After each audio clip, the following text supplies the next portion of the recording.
Hi guys! May gabi. So guys, tignan ako guys. So, tapos na po yung work namin guys. So, ngayon guys, ano po guys. Ah, nakarelax po ako guys. Matututbrush muna ako guys bago matulog guys. Tignan ako guys. Miss ko na po kayo guys.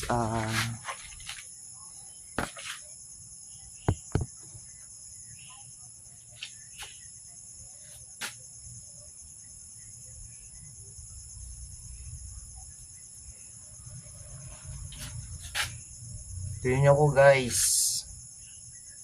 Ah, sobrang kulot yung buhok ko guys.